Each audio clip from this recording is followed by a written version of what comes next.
এখানে এসে কেমন লাগছে? গাড় ফাটা। এরা কি অ্যাঙ্গেলে ফটো তুলছে আমি এখনো বুঝতে পারছি না।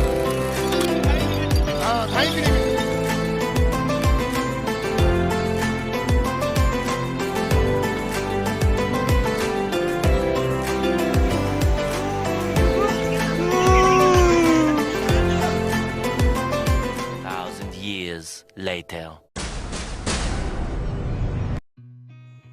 তো হ্যালো বন্ধুরা, কেমন আছো তোমরা? আশা করি সবাই খুব ভালো আছো।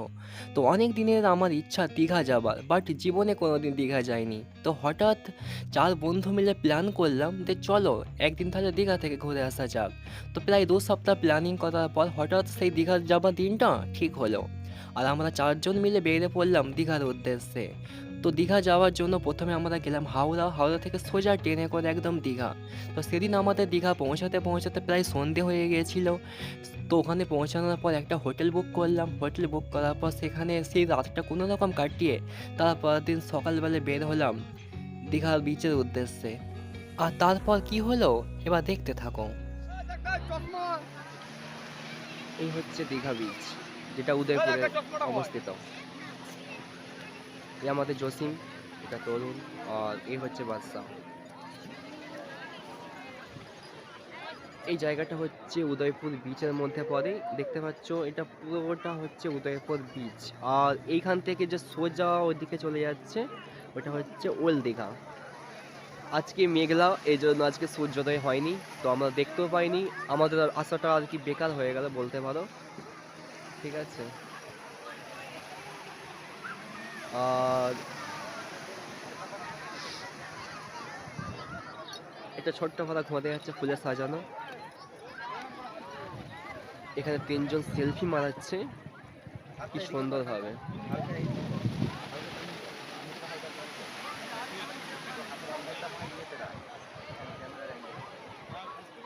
আজকে আসাটা বেকার, কারণ আজকে সূর্যোদয় আমরা দেখতে পাইনি, বোঝা গেছে।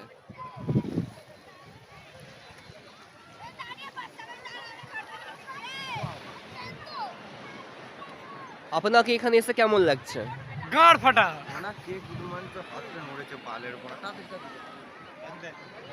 এরা কি অ্যাঙ্গেলে ফটো তুলছে আমি এখনো বুঝতে পারলাম না। সবসময় এখানে এলে আর কি মানে আর কি সিজনে আসতে হবে, অফ সিজনে এলে চলবে না। সিজনে এলে ফুল গাঁদ ফাটা মজা, গাঁদ ফাটা এনজয়। তো তোমরা সিজনে আসো, এখন শীতকাল, এখন খুব একটা ক্রাউড নেই এখানে, তো ক্রাউড থাকবে যখন গরমকালে টাইম হবে তখন।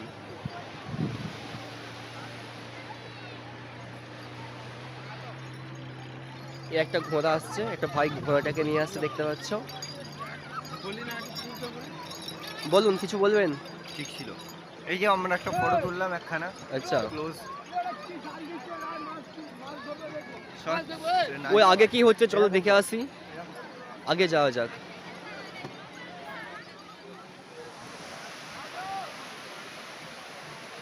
দীঘাতে সূর্যোদয় হয়ে গেছে, আর এখন অনেক পর দীঘাতে সূর্যোদয় হলো, অনেক পরে।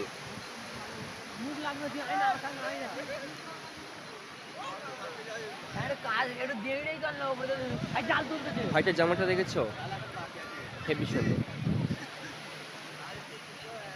এই হচ্ছে সূর্যটা এখানকার, কিন্তু সূর্যটা যদি একদম নিচে থেকে হতো খুব ভালো লাগতো, কিন্তু এখন মেঘ ছিল এই জন্য আর কি সূর্যটা ওপর থেকে মানে আর কি যখন ওপর এসে তখন দেখতে পেয়েছি, এই জন্য আর কি তেমন আর কি খুব ভালো লাগছে না।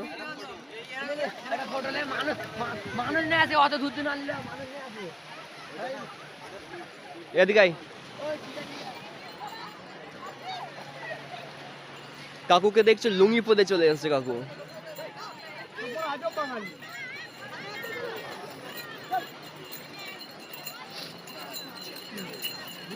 দীঘায় যেতে পারবো আমি সকলের সাথে।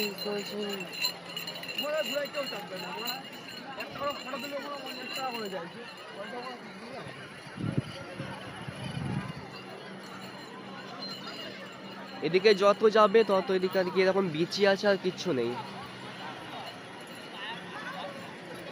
এটা সমুদ্র জলে নামা যাক নাকি? চলো নামা যাক। এখানে কিছু লোক বার্গেনিং করছে ঘোরার জন্য।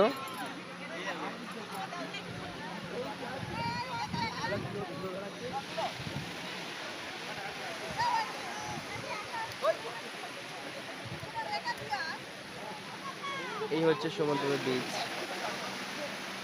এই যে ঢেউ আসছে দেখতে পাচ্ছ।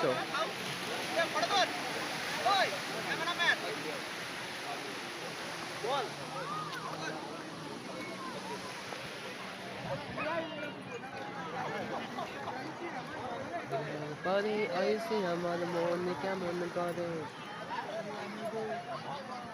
এমো দিলাকে কে লিল চোরি। আস্তে আস্তে আস্তে। হ্যাঁ ধাই গিরি গিরি লড়িয়ার আসো দাঁড়া পাগল আরে বলেছো জাম জুয়ান ছেলে জাম মারো একদম कैसा लगा भाई? बहुत अच्छा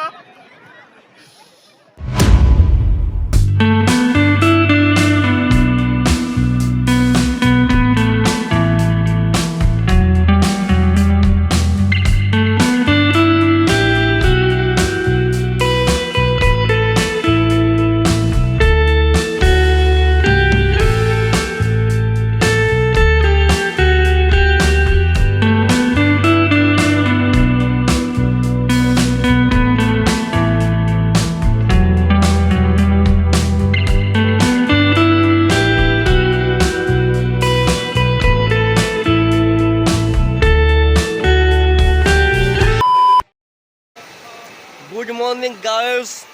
আমাদের এটা 3 দিন দীঘাতে। তো এখন সকাল 9টা বাজছে আর আমরা চলে এসেছি দীঘা বিচে। এটা হচ্ছে উদয়পুর বিচ, বুঝলে? তো কথা হচ্ছে কি, এদিকে জসিম, হাই ডাক্তার আমাদের mister Tarun Karmakar. Hello hello guys. আজ পর্যন্ত কত মাল ছিঁড়েছো? মাল তো একটা শিখিনি, শুনি। আমি প্রথমবারই দীঘা এলাম। আচ্ছা, প্রথমবার দীঘা এসছে। জলটা খুব ঠান্ডা। এই আজকে সন্ধ্যেবেলা আমরা সবাই চলে যাবো, তাই শেষবারের জন্য একবার জলটা তাও টাচ করতে এলাম।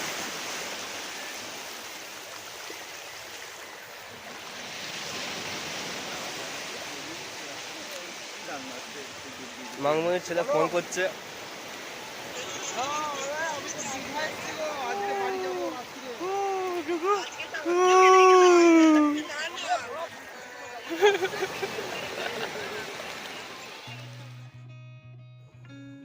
সেই সকাল 9টার থেকে এসছিলাম, 9টা থেকে এখন হয়তো 1টা বেজে গেছে। তো সারা দুপুর ঘুরেছি, অনেক মজা করেছি। তো আজকে সবার একটু মন খারাপ, কেন কি আজকে সন্ধ্যেবেলা আমাদের ট্রেন আছে আর আমাদের এখানে চলে যেতে হবে। তো 3 দিন খুব মজা করলাম, আজকে আমাদের বাড়ি ফেরার দিন। এইদিকে দেখছো জসিমের মনটাও খারাপ, আর আমাদের সব বন্ধুগুলো সব পাথরের ওপর বসে আছে সমুদ্রের দিকে তাকিয়ে, জল দেখছে হয়তো। বাচ্চারা মন খারাপ, গালে হাত দিয়ে বসে আছে। ওদিকে তরুণ কাকে বেশ ফোন করছে। তো চলো, কোনো ব্যাপার না, আবার নেক্সট টাইম আবার যখন আসবো আবার খুব মজা করব। তো তোমাদের যদি ভিডিওটা ভালো লাগে প্লিজ লাইক করে দিও, শেয়ার করে দিও আর চ্যানেলটা সাবস্ক্রাইব করে দিও। তো চলো, আজকের মতো এখানেই ভিডিও শেষ করছি, আবার দেখা হবে পরের ভিডিওতে। টাটা।